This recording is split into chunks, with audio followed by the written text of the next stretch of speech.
Now we have some silence. You were just mentioning how Roadrunner Records were so vital to Sepultura's career, and obviously you heard that they're basically closing a lot of the offices. What do Yeah. you have to say about that? Well, nothing.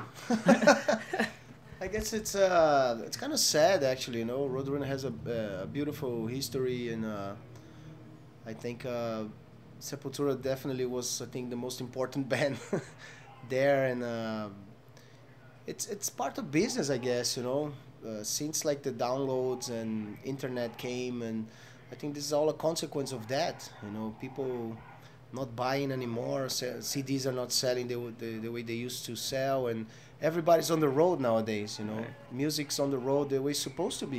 You Mm-hmm. know, not a monopoly of certain people that, you know, who control when you're gonna hear the new Black Sabbath album and how, and you know, and stuff like that, and control like that. You know, so I guess it's a good thing. You know, it's more like democratical. Um, Way of spreading the news and, you know, showing their music.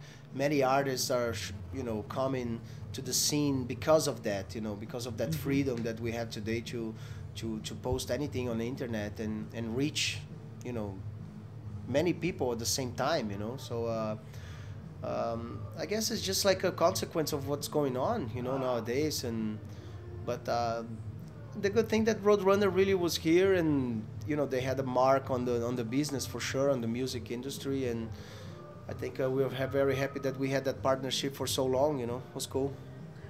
Right, and hey, I just saw your Anthrax tattoo last year. You Oh were yeah. doing the Big Four with them. You're stepping in for Scotty. And tell us about that brotherhood that exists within you guitar players, because obviously not everybody can play on his parts, and nobody, you know what I mean? Like, you guys are known for being very virtuoso. So how did that relationship come into, you know, like, together, and then to eventually being able to cover for Scott? Dude, it's you know, I was so happy and honored, especially because of the reason of his call. You know, it was not that he was injured or something. You know, he was expecting, you know, his wife was expecting a baby, their first child. You know, so I was very happy for them, very happy that they they remember my name. And you know, so you know, I had time really to prepare myself. I had, you know, months in advance. You know, Scott was very helpful on everything. You know, sending the lyrics. He does a lot of backing vocals as well. You know, send me out the set and the new songs that we played from the new album. And so I was you know, in heaven, man. It's like one of the best experiences in my life. You know, and had the chance to jam with the Big Four on the same stage. And you know, it was 2 weeks with Anthrax was like not even a dream. You know, it was more than that. It was reality.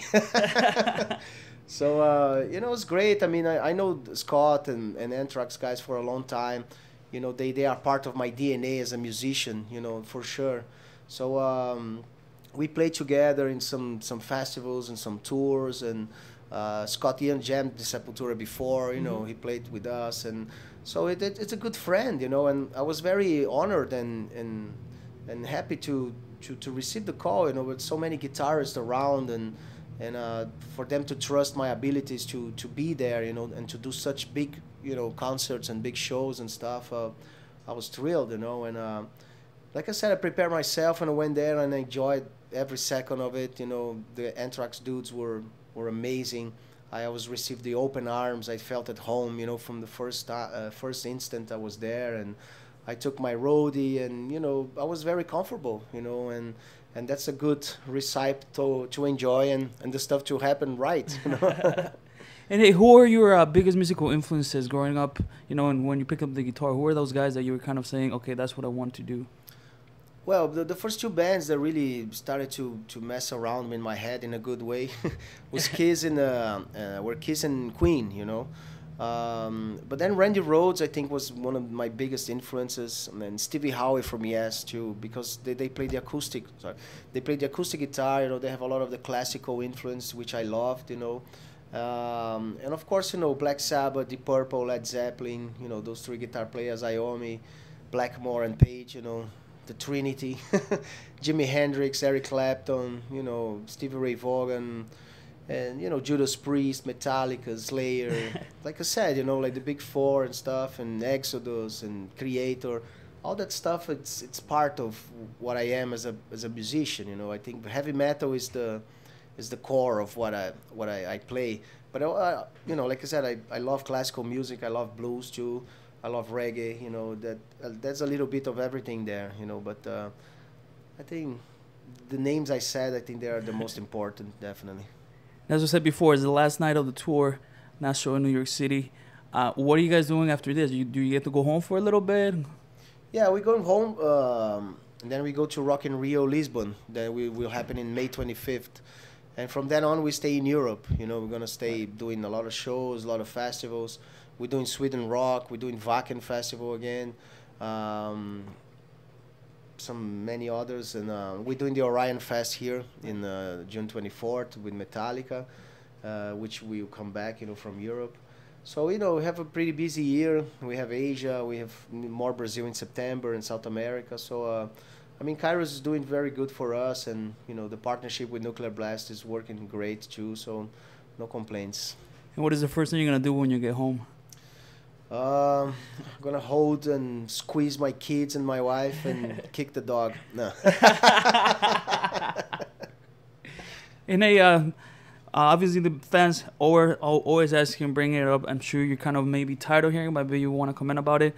If there ever be a possibility of you and the Cavalera brothers kind of coming back together and, you know, not necessarily reforming Sepultura, because Sepultura has never stopped, but kind of maybe jamming together one day? Well, man, I mean, this is like kind of something that possibilities are open all the time, but there's nothing on the making, you know. There's nothing.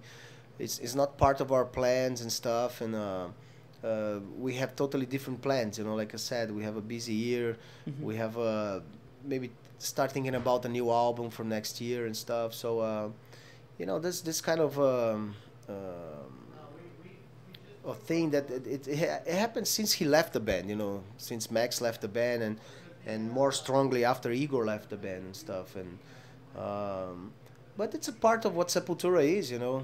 What can I do? It's a rich history behind with many changes, and, you know, I guess we gotta be talking about that forever. But you know, it's something, if it have to happen, it have to be very naturally, because Sepultura was always like that, you know. It was not made by managers or a business offer, you know. It was made by people who love to play together, you know, and do music together, and the consequence of what Sepultura conquered is only because of that, you know. So if we do it right, it'll be cool, but I don't see it happening. Right. And hey, New York City, what does it mean to you to play in New York City after all these years that you play so many gigs? What does it feel? New York City was the first place we played in the United States back in 1989, Halloween night. Roadrunner offices were here. You know, our first manager and friend, Borivoy, was, you know, living here and stuff. So we have such a strong connection to New York City, you know. So it's always good to be back, always good to be here. And it's New York City, what can I say, you know? It's like the city itself, you know, is self-explanatory, you know. It's just great to be here. Everything happens here. I love the atmosphere and everything, so it's awesome. All right, Andreas, obrigado. And before we get out of here, let's do a quick shout out to the people all over the world that are listening right now, the Sepultura fans, the Sepul tribe. Let's give them a huge shout out. Hello, here's Andreas Kisser from Sepultura, saying a big thanks for all you Sepul fans, for all the support during all this 27 years of beautiful and heavy history. I see you all on the road. Valeu. Thank you, Andreas. Very Thank you, much, man. True pleasure.